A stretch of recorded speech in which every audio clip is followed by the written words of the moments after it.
Hey everybody, how you doing out there?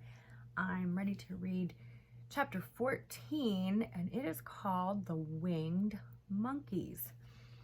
So I am anxious to find out what's going to happen next with our heroes and friends today. So here we go. Oh, I remember yesterday Dorothy put on that golden cap which controlled the monkeys, so I'm sure they're going to help her out somehow today. Excuse my watery eyes, the allergies are really getting to me today. You will remember there was no road, not even a pathway, between the castle of the Wicked Witch and the Emerald City. When the four travelers went in search of the witch, she had seen them coming and so sent the winged monkeys to bring them to her. It was much harder to find their way back through the fields of buttercups and yellow daisies than it was being carried. They knew, of course, that they must go straight east toward the rising sun, and they started off in the right way. But at noon, when the sun was over their heads, they did not know which was east and which was west, and that was the reason they were lost in the great fields. They kept on walking, however, and at night the moon came out and shone brightly. So they lay down among the sweet-smelling yellow flowers and slept soundly until morning, all but the Scarecrow and the Tin Woodman. The next morning the sun was behind a cloud, but they started on as if they were quite sure which way they were going. "If we walk far enough," said Dorothy, "we shall sometime come to some place, I'm sure." Well, that's logical thinking, right? They need a compass. Day after day passed away, and they still saw nothing before them but the yellow fields. The Scarecrow began to grumble a bit. "We have surely lost our way," he said, "and unless we find it again in time to reach the Emerald City, I shall never get my brains." "Nor I my heart," declared the Tin Woodman.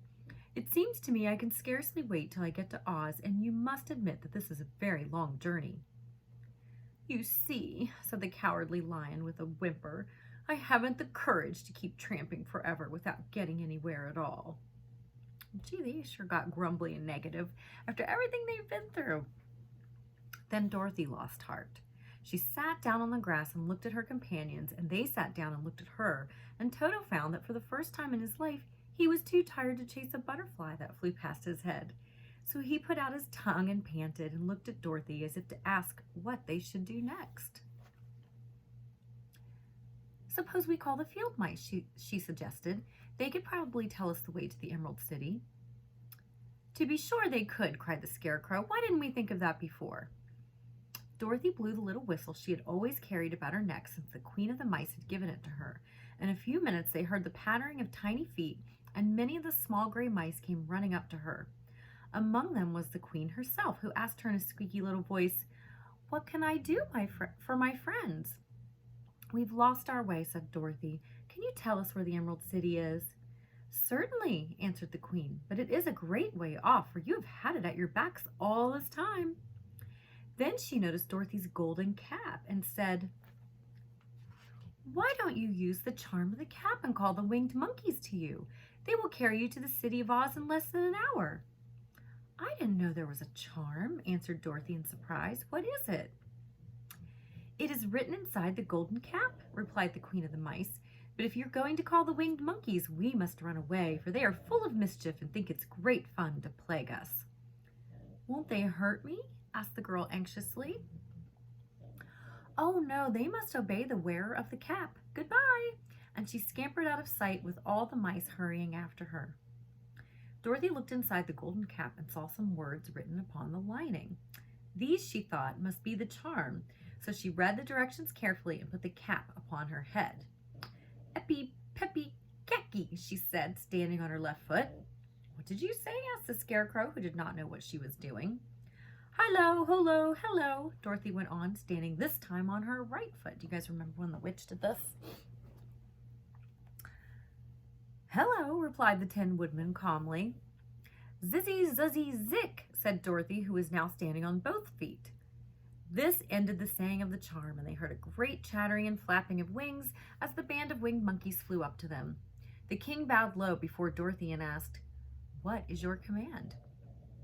"We wish to go to the Emerald City," said the child, "and we have lost our way." "We will carry you," replied the king. And no sooner had he spoken than two of the monkeys caught Dorothy in their arms and flew away with her. Others took the Scarecrow and the Woodman and the Lion, and one little monkey seized Toto and flew after them, although the dog tried hard to bite him. The Scarecrow and the Tin Woodman were rather frightened at first, for they remembered how badly the winged monkeys had treated them before. But they saw that no harm was intended, so they rode through the air quite cheerfully and had a fine time looking at the pretty gardens and woods far below them. Dorothy found herself riding easily between the two of the biggest monkeys, one of them the king himself. They had made a chair of their hands and were careful not to hurt her. "Why do you have to obey the charm of the golden cap?" she asked. "That is a long story," answered the king with a laugh, "but as we have a long journey before us, I will pass the time by telling you about it if you wish." "I shall be glad to hear it," she replied.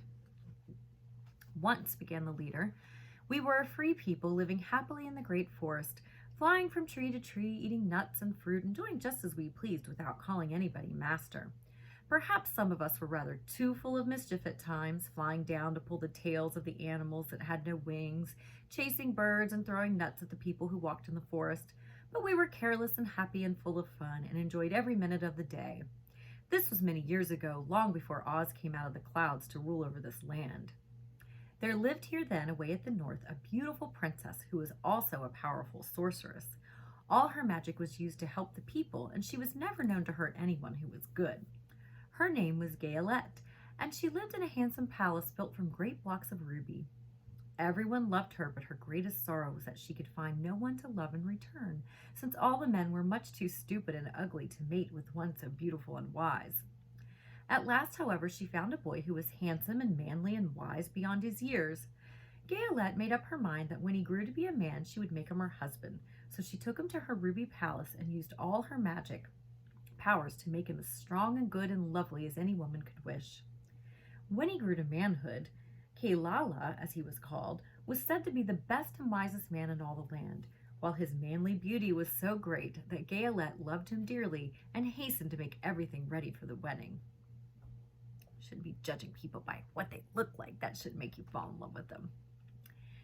My grandfather was at the time the king of the winged monkeys, which lived in the forest near Gayelette's palace, and the old fellow loved a joke better than a good dinner. One day, just before the wedding, my grandfather was flying out with his band when he saw Kaylala walking beside the river. He was dressed in a rich costume of pink silk and purple velvet, and my grandfather thought he would see what he could do. At his word, the band flew down and seized Kaylala, carrying him in their arms until they were over the middle of the river, and then dropped him into the water. "Swim out, my fine fellow," cried my grandfather, "and see if the water has spotted your clothes."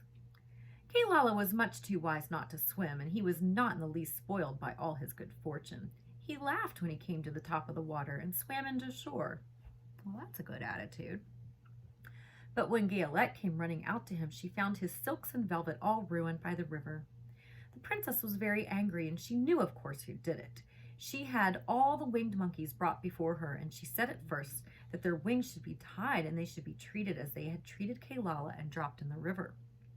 But my grandfather pleaded hard, for he knew the monkeys would drown in the river with their wings tied, and Kaylala said a kind word for them also, so that Gayelette finally spared them on condition that the winged monkeys should ever after do 3 times the bidding of the owner of the golden cap. This cap had been made for a wedding present to Kaylala, and it is said to have cost the princess half her kingdom. Wow.